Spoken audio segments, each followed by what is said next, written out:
Welcome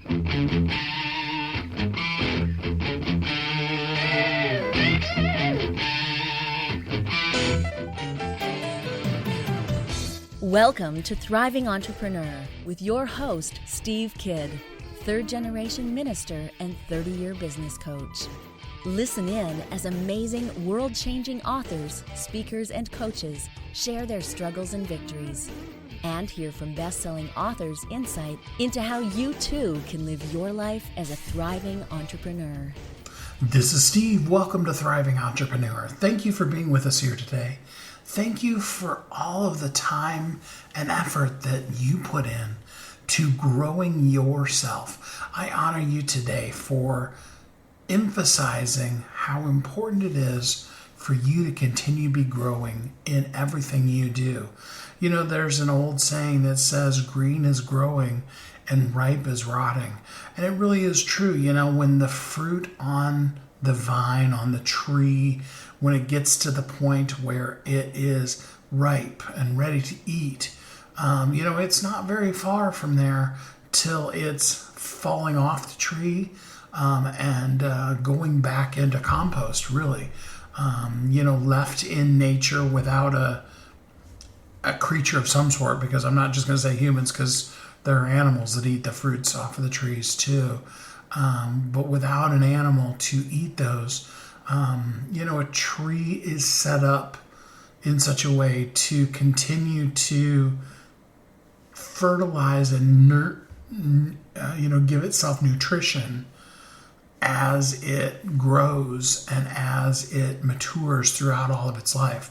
I think one of the most amazing ones that I can think of is the palm tree with the coconut. So think about the concept of a palm tree for just a minute. For those of you that don't live in California or Florida, places like that where we have palm trees all over the place, the palm tree is a thin, relatively flexible tree that grows very tall, has a few palm fronds at the top of it. Each year the fronds will die off, and either the tree looks like a woolly mammoth or they need to be trimmed, and that is the nature of a palm tree. Some of them have different types of coconuts basically that are on them, and we're of course all the most familiar with the basic coconut growing on a palm tree. We've seen it on TV and all kinds of things. You've maybe even seen people on shows like Survivor that have climbed up the tree and knocked down the coconuts and eaten them. But let's think about it in its natural habitat for a second. So a palm trees are native to the desert, to oases in the desert. They're a very hardy plant. When we think of palm trees, typically we think of like Southern California or again, maybe possibly Florida. But the reality is they come from the Middle East originally and have been transplanted to all those other places. Some of those seeds were carried to tropical islands, and I don't know enough about the, cycle of how the palm tree traveled across the world to tell you exactly. But, when we think of the Pacific Islands and the palm trees, again, we're thinking about that coconut. That's really kind of, the traditional palm tree, bent possibly a little bit, leaning over and having coconuts on it or having fallen off of it. But in its natural environment, and this is really cool because in its natural environment, the coconut has a very hard outer shell. If you've ever seen anybody open a coconut, you've got to take like a machete or something like that. And it takes, a considerable amount of work for it to be opened. Inside of that coconut, it has that outer protective layer. And then inside of it, it has the meat, what we would consider to be coconut. If you go to the store and you buy shredded coconut or, any of the other places, That's what it comes from. Coconut oil is made mostly from, the meat, if you will, of the coconut. And then inside of that is water. And it's coconut water. It's not like it's tap water, but it's interesting to see it as a whole, because as a whole, it is a seed for a new baby coconut tree, new baby palm tree. That's, its non-food purpose is to propagate palm trees that have coconuts by dropping to the ground, getting a little bit underneath of the earth, sprouting and growing into a complete palm tree. And if you think about how amazing it is, it has this hardy outer shell to keep it safe in a very harsh environment. And then it has a meaty, nutritional, if you will, main part of it that helps feed it and nourish it as it's a seed, as it's going from seed to sprouting. And it continues to give it nourishment until that little baby is big enough. If you could see underground while the little baby palm tree was growing, you would see that it grows up out of that coconut. And then also, and I think this part is in some ways the most amazing to me, because it comes from such a low moisture environment. The coconut was created with water of its own inside of it, so that it can have the water it needs to take root and to begin to grow. See, the reason why I went into detail with that with you today is because there is an amazing, purposeful design for everything on this planet. Most importantly, as you're listening, there's a purpose for you. And so if you thought about it in terms of the tree and then the coconut itself, the coconut is safe. It grows in, under the fronds of its mother, the original palm tree, sheltered from the harshness of the world, until eventually a harsh wind comes or the time is right and it falls to the ground into a harsh, arid climate, and it has to fight for its life. And I'm sure that if coconuts, had, mentality, if they could talk, they had brains that could process, when they fell to the ground, they would feel completely abandoned. And like all of the things in the world are coming against it. How could they possibly survive?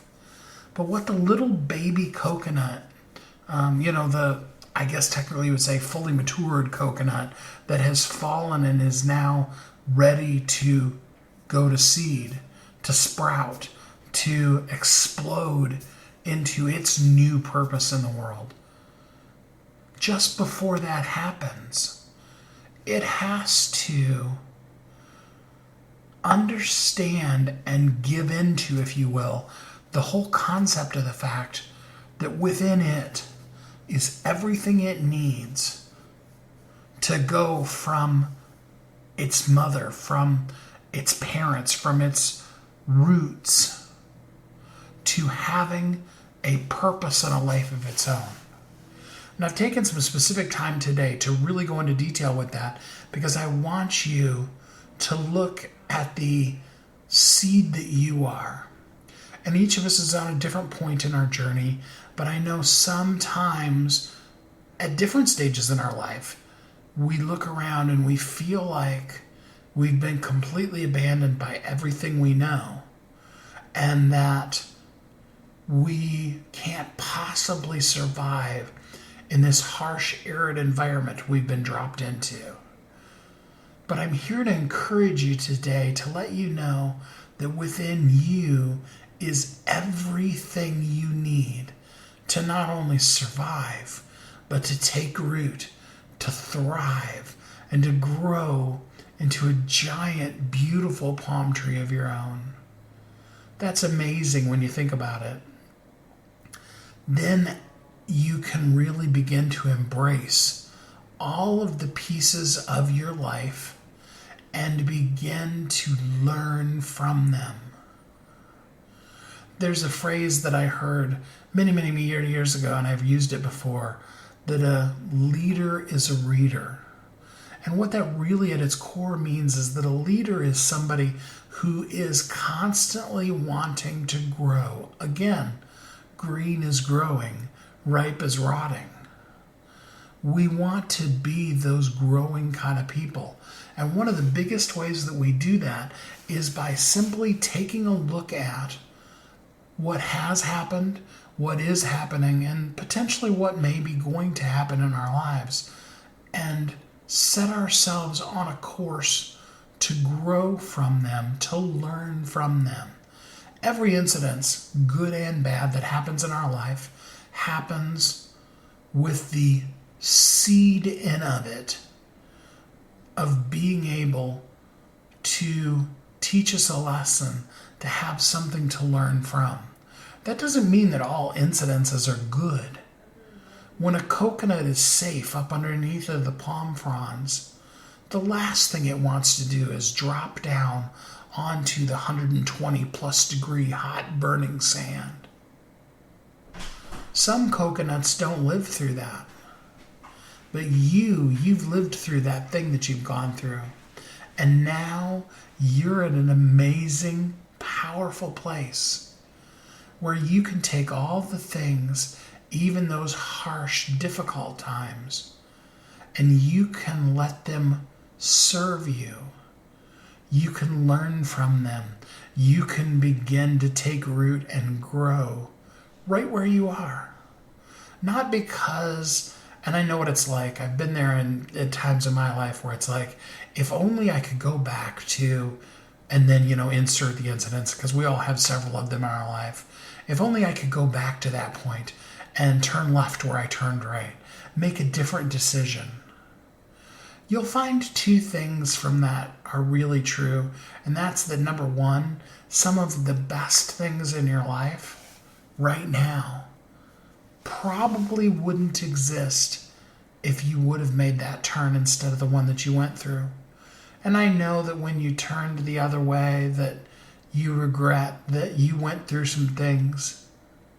But now that we're on the other side of it, now we can learn, we can grow, we can really truly take root in and through the harshest of environments to be that powerful, strong, vibrant palm tree that's within all of us.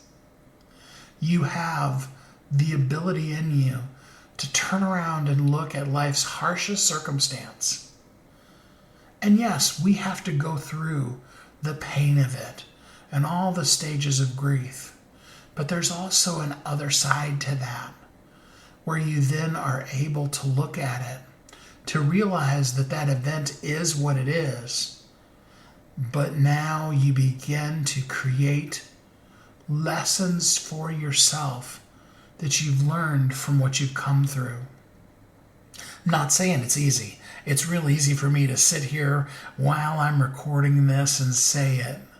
But I know that the things that you've been through, they've been tough. They've been harsh on you sometimes even. Sometimes there were times when you didn't think you were going to make it through. Even sometimes when it was just too much, you gave up. I get that. I've been there. I know what it's like.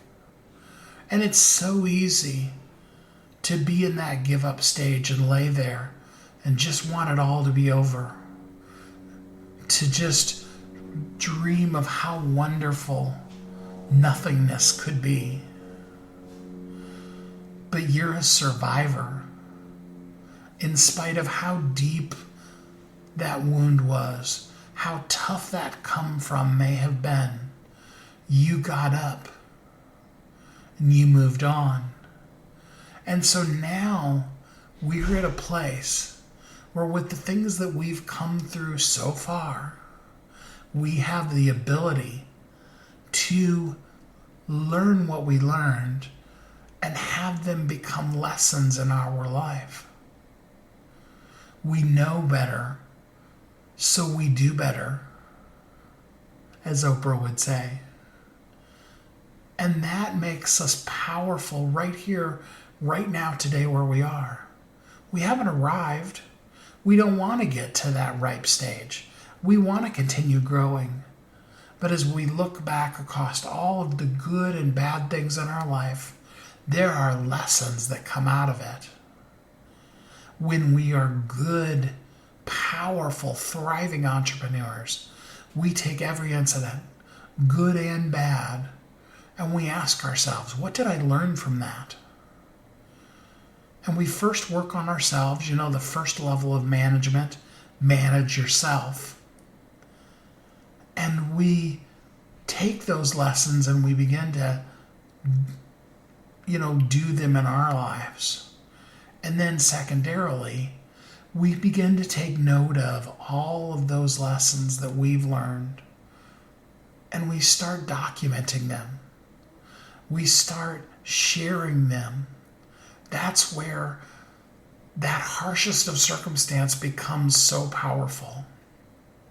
The highest of highs and the lowest of lows become even better, even more than you ever thought they could be, because you have the ability to now share that. Not just in a pity party sort of a way, woe is me, look at how horrible my life was, but in that powerful, dynamic way where you say, yes, I went through this thing, and here's what I learned. And it isn't just the bad things. Don't get me wrong. There's some great stuff that's happened in your life. You've shown up in the world. You've done some amazing, powerful things.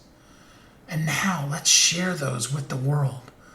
Let's help other people know how they too can thrive in their life, in their business, if they take those lessons you've learned and they apply them to their own life. For some people, that's going to mean that they're not going to have to go through those harshest of winters, those hot and aridest of times in their life. They can start from standing on the shoulders of what you've already been through. For other incidences that are so great in our lives, other people can look at them and go, oh, wow, I never looked at the circumstance that you've been through, the job you have. You know, I always think of moms when I think of powerful jobs, because moms are such unsung heroes. You know, it's just mom. You know what I mean? She's just there. For those of us that had good moms, you know, she's consistent and reliable. She's done things that annoy the heck out of us, but we love her. At the end of the day, she's our mom. And when we look at her often, she doesn't get the praise that she deserves, because she instilled in us so many amazing things that we just do now with grace and ease. We don't stop and think, you know, I wouldn't know how to tie my shoes if mom hadn't taken time to teach me. Heck, I might not even be good at walking right now if mom hadn't encouraged me to stand up and walk across the room. So many seemingly little things that are so big and so powerful in our life. And we have our moms to thank for that.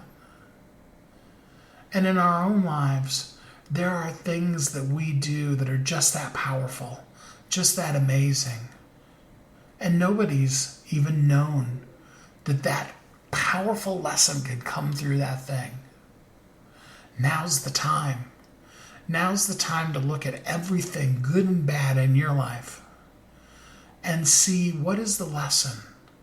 What is the thing that only I can share with the world, that I can walk them through what I've learned and hopefully help them learn too.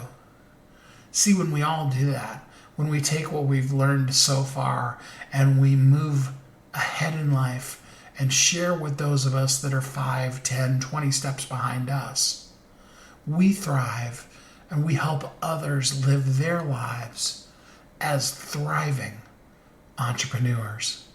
We're going to take a quick commercial break and then we'll be right back here on Thriving Entrepreneur. You've heard Kathy and I talk about it. You've seen the workshops. You have watched as others of your friends have become a best-selling author. And now it's your turn. Let me ask you this. What would being a best-selling author do for your business? Over 80% of people surveyed said that they want to write a book, which means that if you're listening, you probably are one of those people. Now is your time because you have a message that needs to be shared. That message is not for you. It's not for your ego. It is because it serves other people. Kathy and I are here to help you share your unique brilliance with the world. All you need to do is go to WeHelpYouThrive.com, check us out, and find out how you can be a best-selling author today. Welcome back to Thriving Entrepreneur.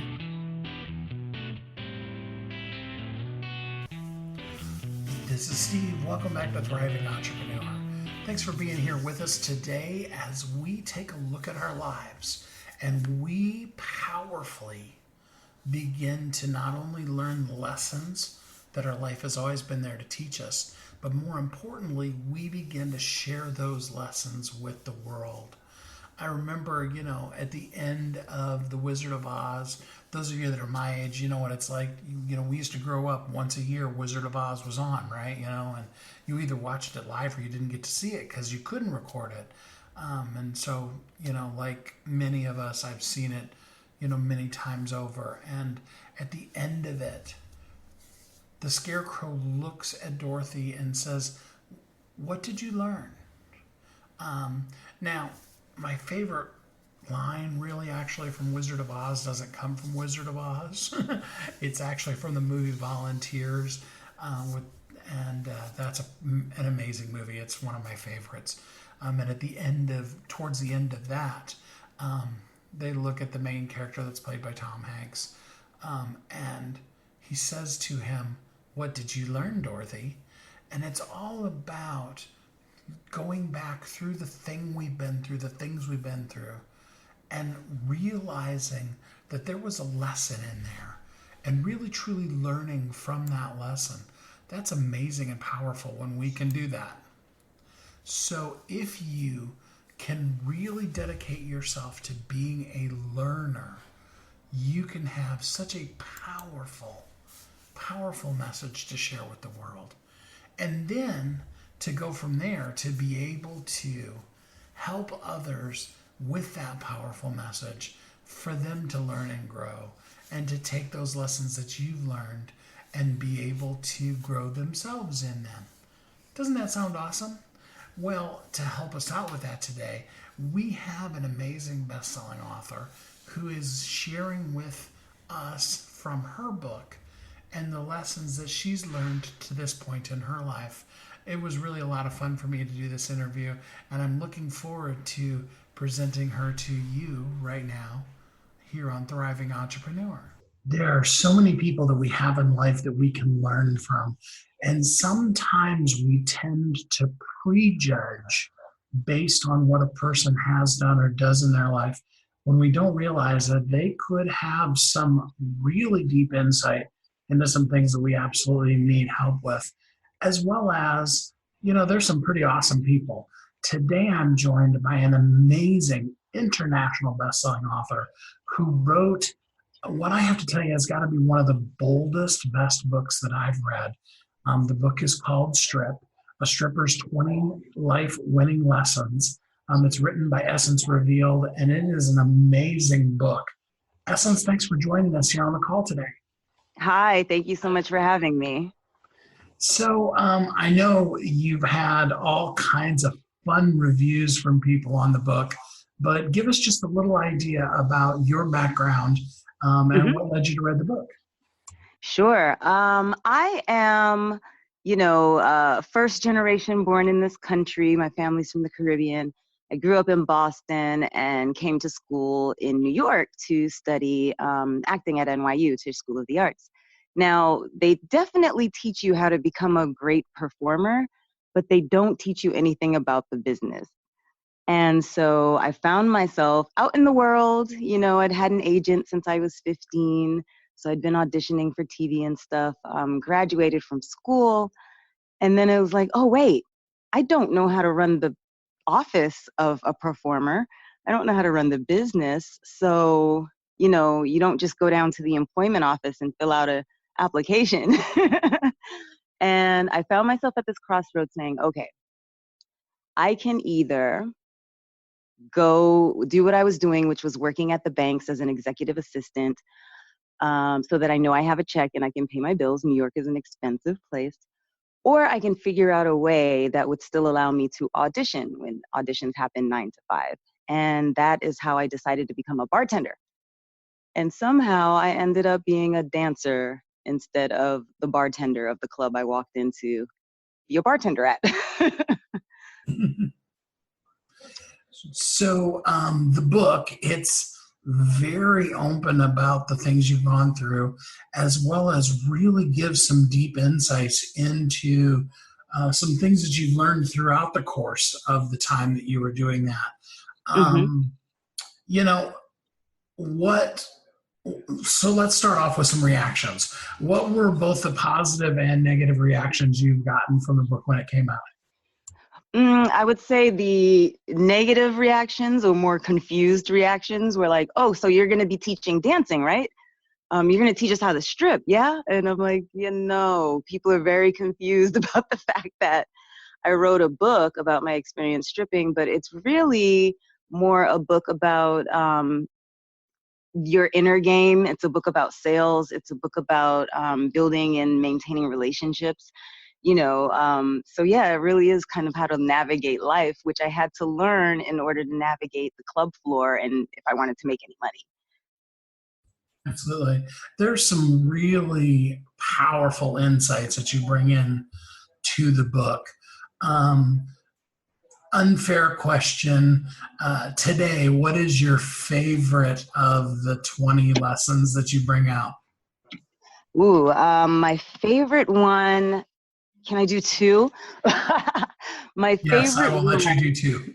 All right. My favorite one, I made chapter 1, which is no has no power over me, because learning how to get over rejection has been one of the best things in life ever. Not being afraid to hear no.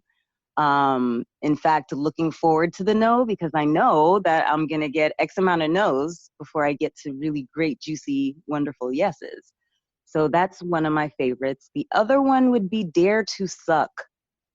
I really am a fan of that chapter because I think so many times we worry about outside validation, outside judgment, imposter syndrome, all of those kinds of things that we sometimes won't even try something. But if we were willing to just go out there and be bad, then life would be so much more fun and adventurous. So, both of those are really powerful. I want to talk about each of them. Let's first talk about the power of a no. So, you've heard no a few times in your life. What was that process like? Learning how to not take it personal and then learn how to be empowered by that. Well, my first foray into dealing with no was as an actor. I went on hundreds of auditions before I got booked in any kind of a professional role. So it went from, the first time you go out and audition, you're like looking at your phone and hoping that you get a call and, oh, you just want it so badly, to, fast forward years later, you're like, you know what, I'm just going to go do this audition and get on with life. And so that's a process. Then, I knew nothing about strip clubs when I started working in one. I assume you go in, you get adored, you make $1 million every night, and you go home. No. You get very up close and personal with no, because not everyone is going to be attracted to you. Not everyone's going to want to talk to you. Not everyone's going to be interested in your, education level or your look or any number of things. And people don't particularly feel the need to be polite to dancers. So you really have to get in your mind that you are going to not let these rejections get to you personally, because it'll throw you off your inner game for the rest of the night. And stripping essentially is a sales job. It's interesting too, because you handle all of those kind of things in the book in a very funny way. I got to tell you, even when I was doing some formatting, things would catch me and I'd giggle. I remember one of them, you said something about, yes, I could teach you how to strip, but no, that's not what this book is about. That one kind of made me laugh. And then you also said something really powerful, and that was the fact that, when a person tells you no, it isn't personal to you. It's just something about them.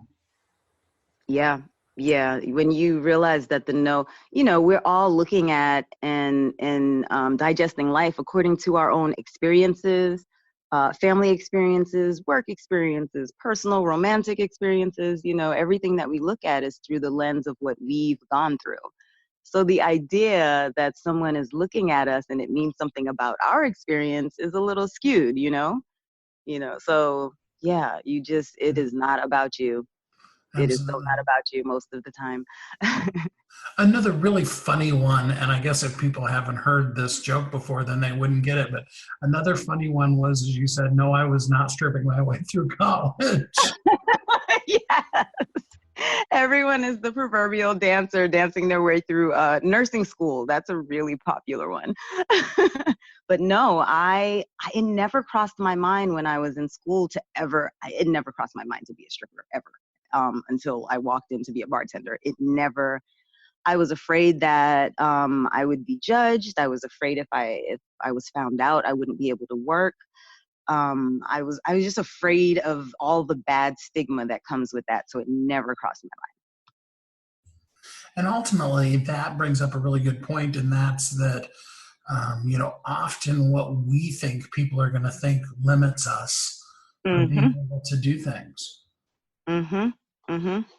And, as someone who is a whole, I always say I have a cornucopia of marginalizations that I could allow myself to feel buried by if I wanted to, but I refuse to. So, being able to move through the world, not worrying about what people think about you is like a superpower, because there's stigma from being a stripper. There's stigma about being bisexual, which I am. There's stigma about being a survivor of sexual abuse, which I also am. There's stigma around mental health. I'm very open about talking about the fact that, I manage depression, especially as a woman of color. I feel like all of these things that we're made to be silent about, that there's no reason for there to be shame or guilt or anything around it. So me having to deal with getting over these things in so many different arenas, I really walk through the world feeling like I'm a superhero, because I am not limited by what other people think about me, because I know some of the things already aren't good. So good, bad, or different, it doesn't stop what I get to do in life. It doesn't stop what I get to build in life. And I wish more people could get that. That's really powerful, because most of the time, the thing that really holds us back is not somebody else. It's really just the Mhm. stuff going in between our two ears. Yep. Yep. Absolutely that. And, but those thoughts are so powerful. They literally make us feel like harm will come to us if we don't heed to what fear is telling us. And it's just not true. It's powerful, but it's not true. So the other one you mentioned was your chapter on not being afraid to suck. And I would love to hear you tell more about, um, you know, and I'd really like you to go back first. Talk about the first time you really felt like you just sucked on stage. Oh It doesn't gosh. matter whether it's stripping or, auditioning, either way. Yeah. And then, coming from that. Well, the first night that I ever worked in a club, I didn't even, I brought to work with me a black bra panty that I had from Victoria's Secret.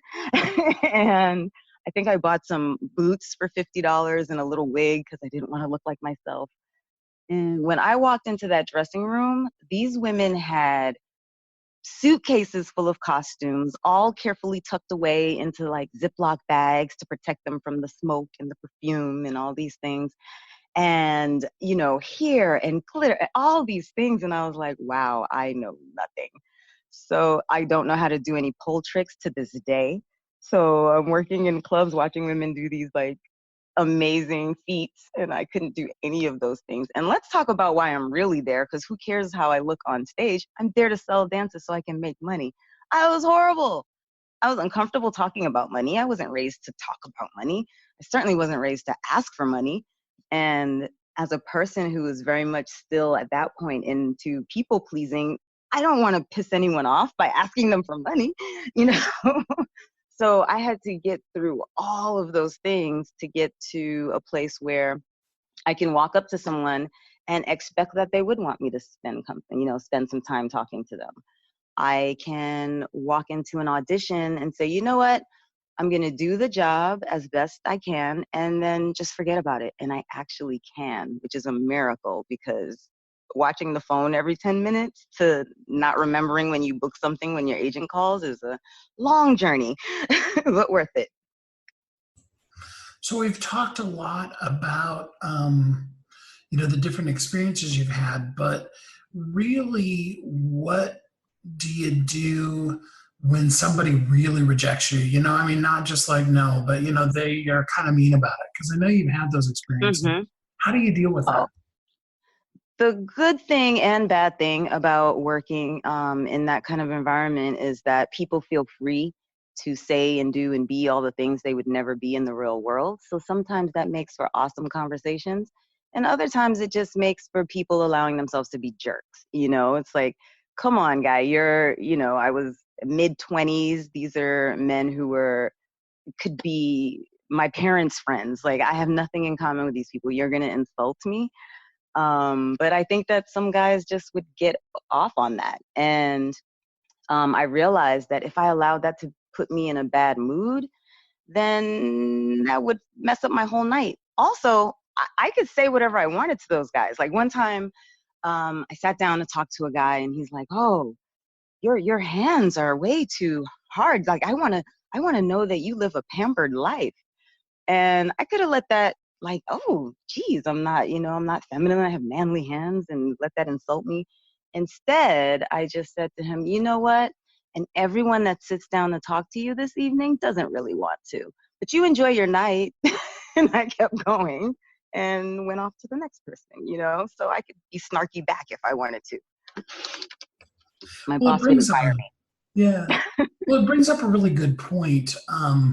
When you do really suck, because we all do, we all just mess up horribly. me. Yeah. How do you come through that gracefully and come out to the other side? The thing about it is I've tried to do a lot of things, and I started off sucking at just about all of them. And the only way I figured out how to get better is to just keep doing it. So if you don't have an unwillingness to be bad at something, like I would love to be a tap dancer. I would love to be a tap dancer. I would love to be a drummer. But there's no shortcut to that. You just have to practice, practice, practice. And that's what it's like with a lot of things. So the grace is in knowing that there have been times where you started off as a novice and then you became the sage. No one starts off as the expert. If that was the case, we jump out of our mothers and be running marathons immediately instead of having to learn how to walk. But yeah, knowing the more you do it, it's like every other muscle. The more you do it, the more you get the confidence, like, okay, I'm going to be really awful initially, but I'm going to get better as long as I keep doing it. So that is what the inspiration is. Like, just keep going, get past the stage, like growing out your hair or something. You just got to get past that ugly stage so you can get your peacock on. You talk in the book, and it's even in the description, about mastering unwavering belief in my ability to manifest life by my own design, despite fear, imposter syndrome, and insecurities. Can you Hmm. give some insight into how we do that? Sure. I actually teach a program on this. You know, back when I was dancing, there was no Instagram. You know, you weren't letting anyone know what you were up to. So I had to figure out ways to get over these things on my own. And I went into the club, like I said, with a master's. My master's is in educational theater. So I would literally make up games and active things for me to do to get over, oh gosh, I'm an introvert, to get over talking to strangers, to get over the fear of talking about money, like the act of collecting no's versus trying to avoid them. Like, okay, let me go out on this floor. I'm going to talk to every single person that's out here and see how many no's I can get. Because inevitably, in between that is going to be a whole bunch of yeses that I wouldn't have gotten if I was standing on the sideline waiting for someone to approach me. I put together a course where I have these kinds of experiential exercises that I have in my brain that I can talk to someone and figure out what their thing is and what would help them get past it. My sister my sister is in the realm of social work, so we get nerdy with this stuff. She's like, it's just like a transferable exercise, transferable experience. Like, exactly. So yeah, that kind of thing. I made up games to get myself through this, because going through things with angst never manifests what you want. It's when you have that belief, is when you have that peace, is when you're able to calmly go through the storm. Because life always is going to give us storms. That's something I realized. I remember before dancing, I thought, oh, if I just had money, all problems would be solved. No, life still is going to bring you storms, but what makes you able to get through it with grace is that unwavering belief, that knowing, and whether that's in God or universe or spirit or Buddha or whatever or just love, whatever that power is that gets you through, having unshakable belief in that when things are rough. It's easy to do it when it's going great, but when things are rough. So, what is one thing that somebody listening right now could take away, they could take action on right now that would Mhm. help them live a more life, more winning life? I would say two things. One thing I would say is, think about that thing that you would do, what would you do if you had $1 billion in the bank?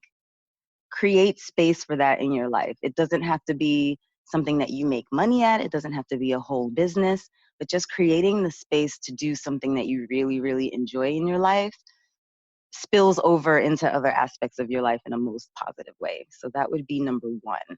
Number two, I would say to embrace those things that we're told to be afraid of. Embrace the idea of rejection. Embrace the idea of failure. Any book of success that you read, you'll hear about all the stories of failures before the success, because that's where the great lessons are. And I feel like we do such a disservice to ourselves by not embracing those things that we're scared of, because on the other side of the fear is where all the good stuff is. So whatever work you need to do to embrace them, make a game out of it. How many no's am I going to get while I am on this endeavor to get XYZ?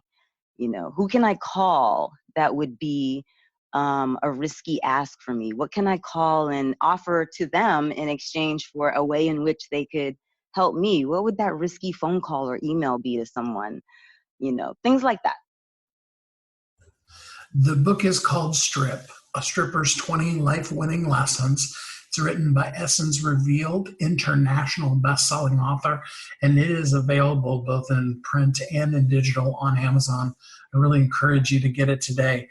Essence, thanks so much for spending some time with us on the show here today. Thank you so much for having me. It was fun. I hope people read the book, check out my classes, see everything that I'm up to, and write a review. Let me know what you think. I'd be so curious. I love how well Essence has taken the things that she's learned auditioning, being a stripper, all of those kind of things, and realized there are some really good, really powerful lessons that have come out of what I've done to this stage in my life.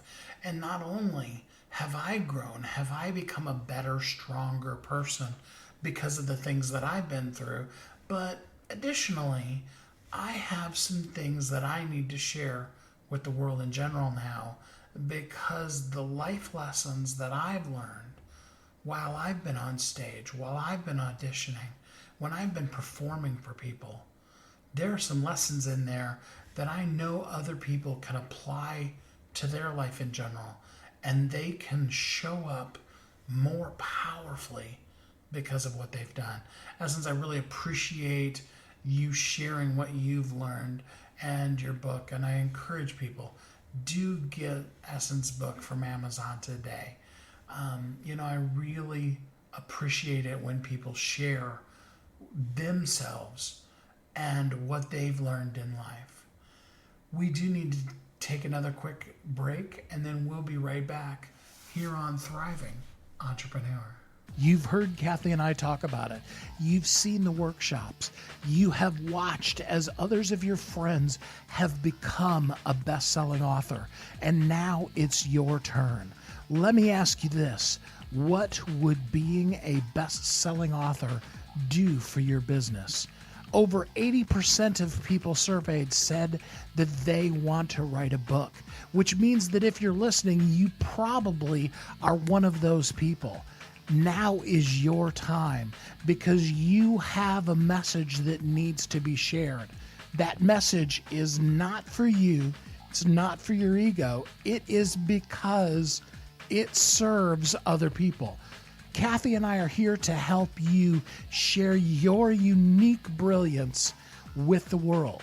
All you need to do is go to WeHelpYouThrive.com, check us out, and find out how you can be a best-selling author today. Welcome back to Thriving Entrepreneur. This is Steve. Welcome back. Thanks for listening today to Thriving Entrepreneur. I hope that we were able to provide some things for you that really help you up-level your life and your business. I'm looking out my window here in my new office. The breeze is blowing on our beautiful palm trees that are here in our front yard. And even though they're the different kind of palm trees, they're not the ones that have coconuts on them. I'm taken back to what I was talking about earlier, about how powerful a palm tree, a coconut tree, can grow out of the harshest of environments.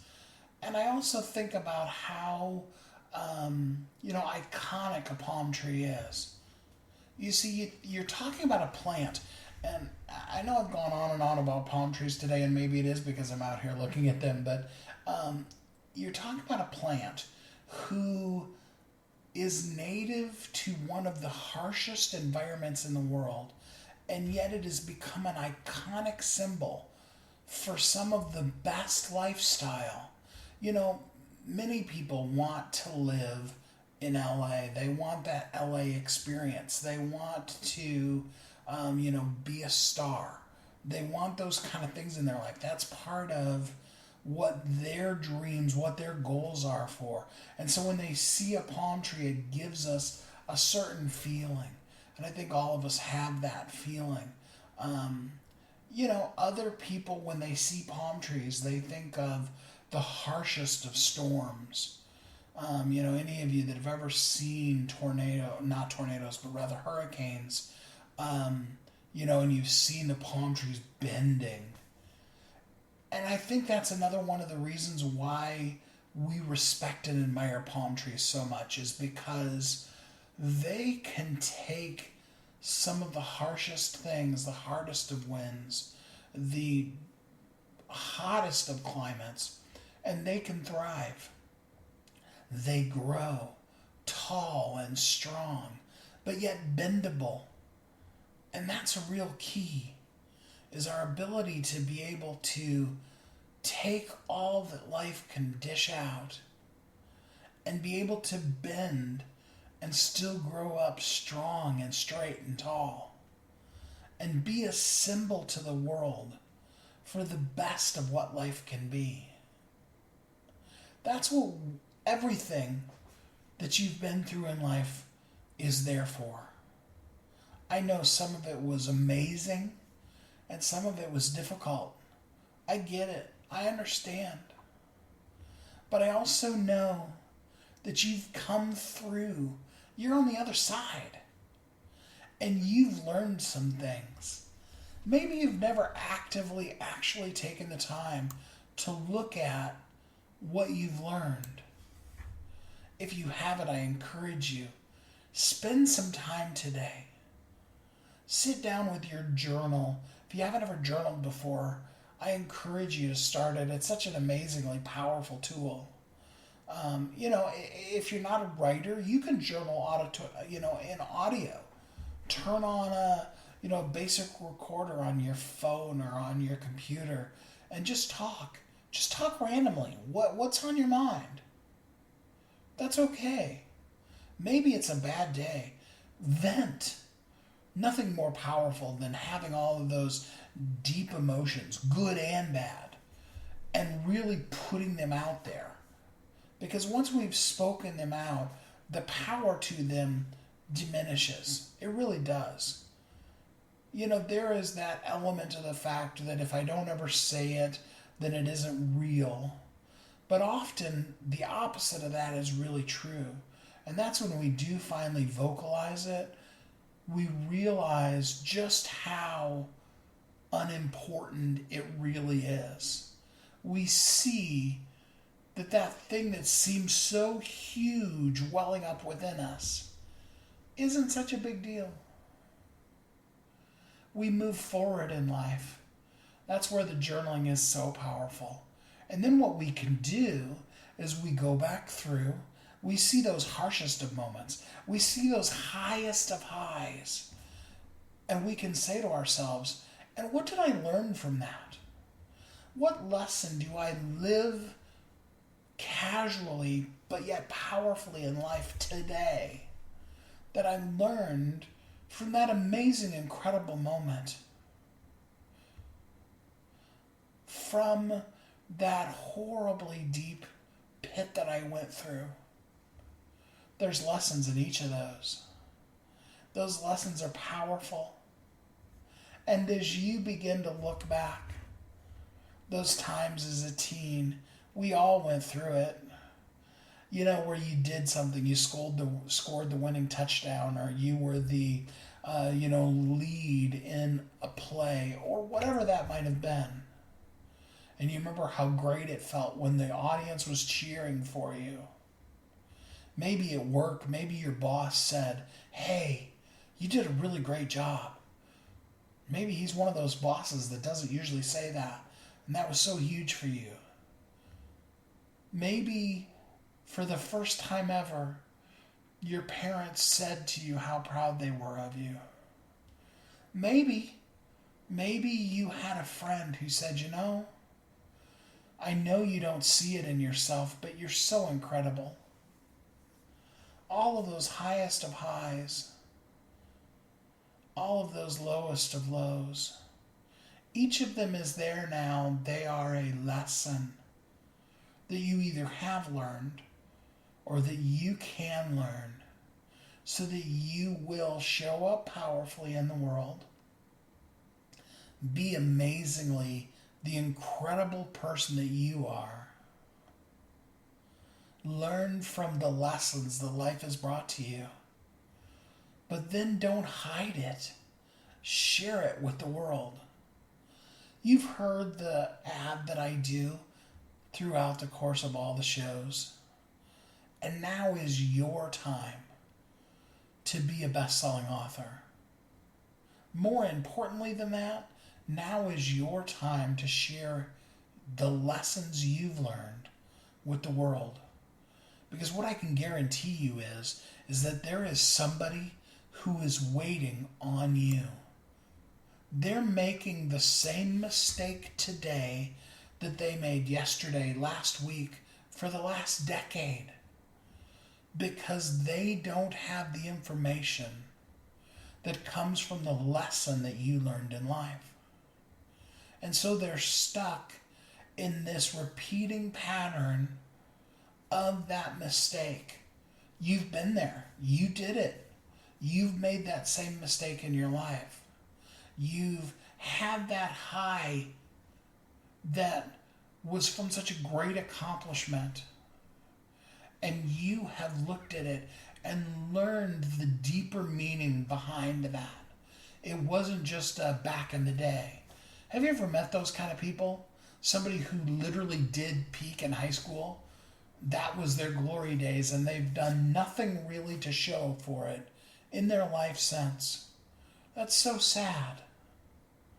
I want for you to be one of those kind of people who is moving from glory to glory.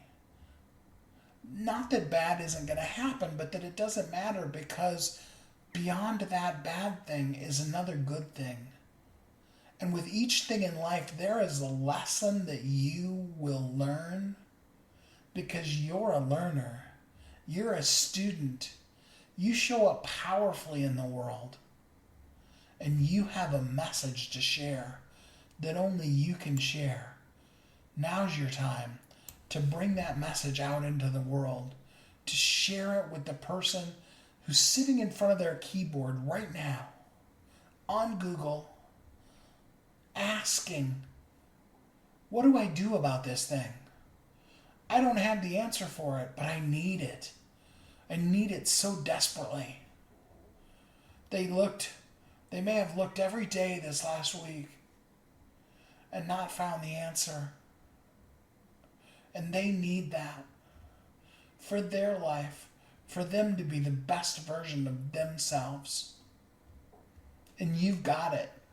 You've got it in spades. You already could teach the class on that. So let's do that. Let's share what we know with the world. And while you're sharing it, let's make it a book. As long as you're writing a book, let's make it a bestseller.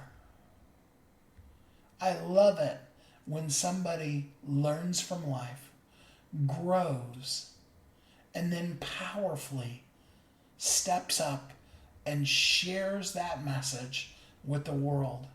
It's so exciting to see a person's journey displayed out forever, so that decades from now, generations from now, great-great-great-grandmommy was a best-selling author. The reason why this is so important is because you are uniquely brilliant. You were created for a purpose, and the world needs you. Kathy and I are here because we want you to live every day of your life as a thriving entrepreneur, to share what you've learned with people who will learn from them and share their stuff too. And through all of that, all of us thrive. We get better and we grow. And we all come together and live as thriving entrepreneurs. I want that for you, and I'm excited to hear how it happened in your life. Until next time, have a great week. Thanks for listening to Thriving Entrepreneur today. If you want to get your question answered, send an email to questions@wehelpyouthrive.com. We look forward to you joining us again next time. You've heard Kathy and I talk about it. You've seen the workshops. You have watched as others of your friends have become a best-selling author. And now it's your turn. Let me ask you this. What would being a best-selling author do for your business? Over 80% of people surveyed said that they want to write a book, which means that if you're listening, you probably are one of those people. Now is your time, because you have a message that needs to be shared. That message is not for you. It's not for your ego. It is because it serves other people. Kathy and I are here to help you share your unique brilliance with the world. All you need to do is go to WeHelpYouThrive.com, check us out, and find out how you can be a best-selling author today.